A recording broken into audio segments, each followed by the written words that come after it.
French President Emmanuel Macron has called for a bold reimagining of Europe's future relationship with Russia and the creation of a new, more equitable global order.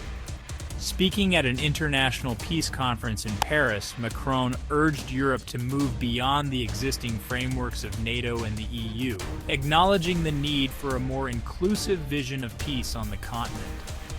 His remarks reflect a shift in thinking about European security, one that considers the geographical and political realities beyond current alliances. We must rethink our relations with Russia and the concept of peace in Europe.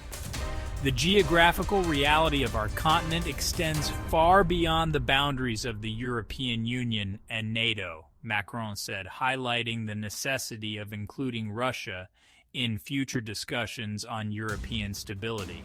Macron's vision goes beyond Europe. He questioned the legitimacy of the current world order, stating that it is incomplete and unjust.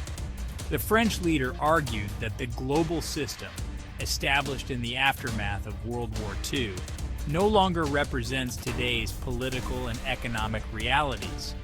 The current international system is outdated. It was designed for a world that no longer exists, and it fails to provide fair representation to all nations, he remarked, emphasizing the need for a transformation of international bodies like the United Nations, the World Bank, and the International Monetary Fund, IMF. Macron's critique touches on a growing sentiment in global politics: the desire for a multipolar world in which more countries, particularly from the global south, have a voice. He expressed plans to bring this vision to the UN General Assembly, where he would advocate for reforms that create a fairer, more representative system. However, Macron's push for a reconsideration of relations with Russia comes at a time of heightened tensions between the West and Moscow. The appointment of Jean-Noël Barrot as France's new foreign minister, known for his hardline stance against Russia, adds complexity to Macron's diplomatic overtures. Barrot's appointment signals France's continued tough posture towards Moscow, even as Macron calls for a broader reassessment of long-term relations. In a dramatic twist, Macron's leadership has also faced significant domestic challenges.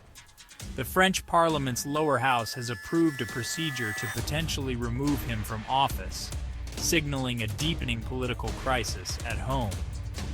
This comes as Macron seeks to navigate France's role on the world stage, advocating for peace and reform while grappling with internal political turmoil. Macron's call for a new global order and a re-evaluation of relations with Russia reflects a growing realization that the post-World War II system is no longer fit for purpose. In his vision, Europe must take the lead in crafting a more inclusive and just global framework, one that recognizes the changing dynamics of power and seeks a balanced approach to peace and security. Yet, with domestic challenges mounting and international relations fraught, it remains to be seen how far this vision will go and whether Macron can maintain the political capital needed to drive it forward.